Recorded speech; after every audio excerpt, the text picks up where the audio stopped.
Hello guys, it's Ramos here and welcome to the Season 7 Ultimate Guide for AKALI, my annual series since 2012. As you know, I main her for a long time and she's my favorite champion. I've played a ton of games with her, been in the top few hundred AKALI players in the world many times, and I've made it into Platinum 3 seasons in a row, and I plan to get Diamond this season.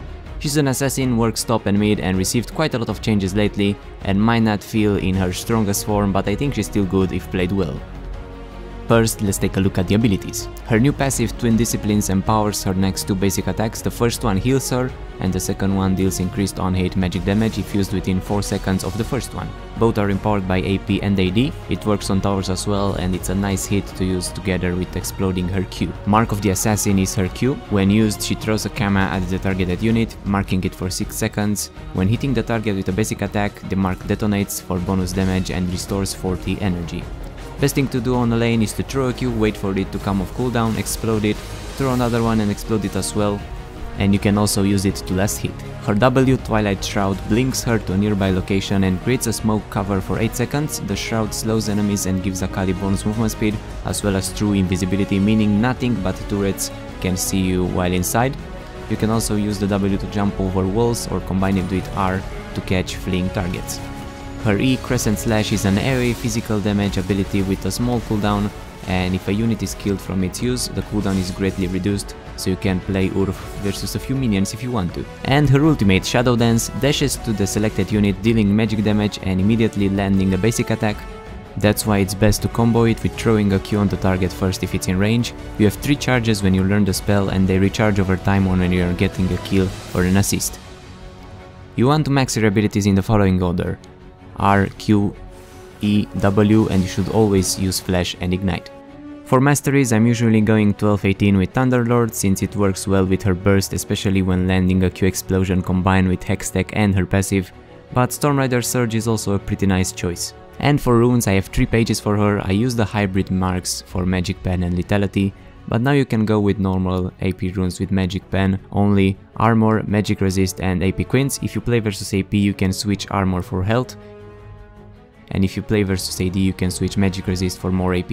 As for items, I like to start with boots and potions for that extra mobility, but you can start with a tome or armor as well if you play versus AD. First, focus on getting the Hextech Revolver and upgrading it to the Gunblade as soon as possible, and get the Sorcerer's Shoes. Next, I like to get Relay, even if it's a bit nerfed. I like the extra health and the slow, but you can also get Zonias or Lichbane as a second item, and finish with Rabadons. Usually, that's my build. Lichbane works great with her Q and passives, as well as taking towers and inhibitors down faster, and Zonia is great for waiting for resets or W to escape. And Rabadon of course is great for that bonus AP you get, and Hextech is a core item because of the healing, and it's a great active as well, plus it gives you AP and AD and you benefit from both of them with your abilities. For counters, no one can see you in the new W, but champions like Lee Sin, Swain and Rumble can still hit you while in there, and they can be really hard to play against.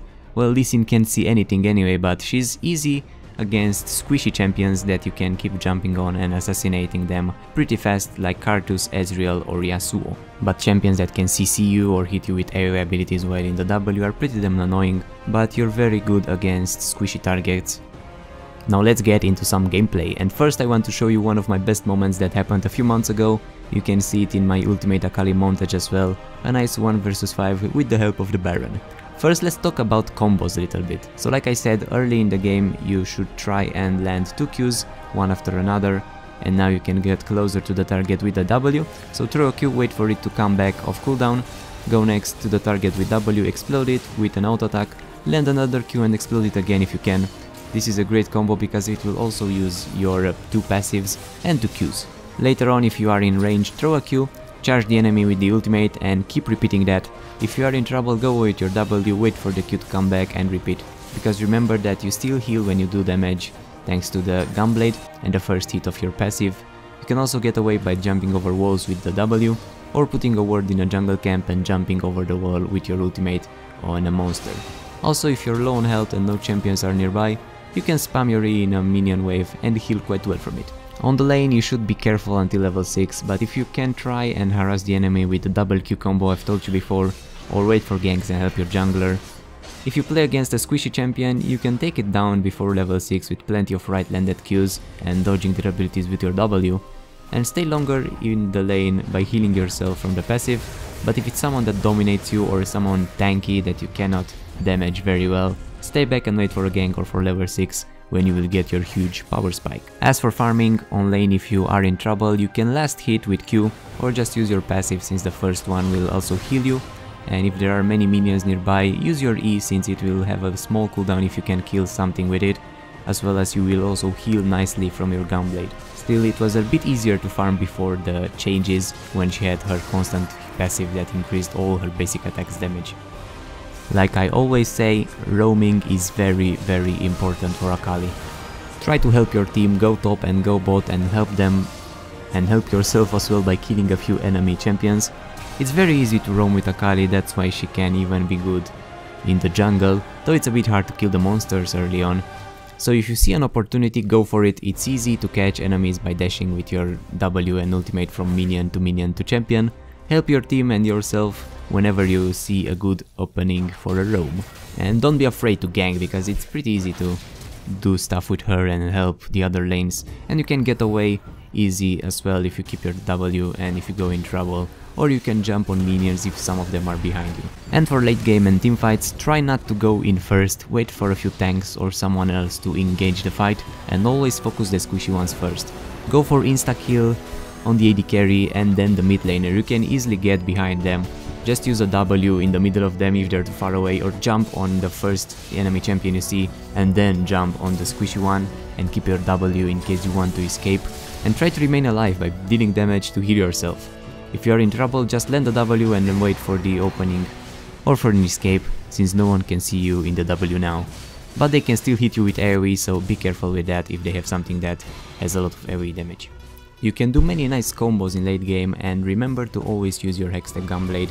It has a nice active if you find a lonely enemy champion in the jungle or somewhere alone, especially if it's the AD carry or the mid laner. Jump on it while throwing a Q and using the Gunblade at the same time, because you can use the Gunblade while using other abilities as well. And you should be able to take it down fast with the help of the bonus damage from the passive and also the Thunderbolt proc. If you want to escape, you can jump from a minion to another and even further with the W, or jump over walls. Don't forget to use your items as well. You have Zonia, so if you're in trouble, just use Zonia, wait for the cooldowns to reset and get away with the W. And if you are dying, attack, since you will probably heal enough to make it if not too many champions are nearby and damaging you. You can play her top as well. I usually, if I want to play only Akali, I queue up as mid and top, and if I get top, I play her on top. She works pretty well, especially against not so tanky champions, but even against tanky champions, if they don't have too much damage, you'll probably beat them. So she's pretty good on top as well, and even on jungle, but a bit harder there. And that's it for now. Thanks a lot for watching. Those videos take a long time to be completed. I will make a behind the scenes on my second channel of how everything looks behind the scene of these ultimate guides. It takes quite a long time to do them. And thanks for watching. Let me know which champion you want to see next, because every season I say I'll make more and more, but I always only make one for Akali and a few more. So let me know which one do you want. Maybe I'll do one for Katarina next, or Lux. I like to play those a lot lately, so we'll see. Let me know below, and if you have any suggestions for improving the format or anything else you would like to see in those guides, leave a comment. And please subscribe and consider donating $10,000 on my Patreon. And I will see you soon. Bye bye.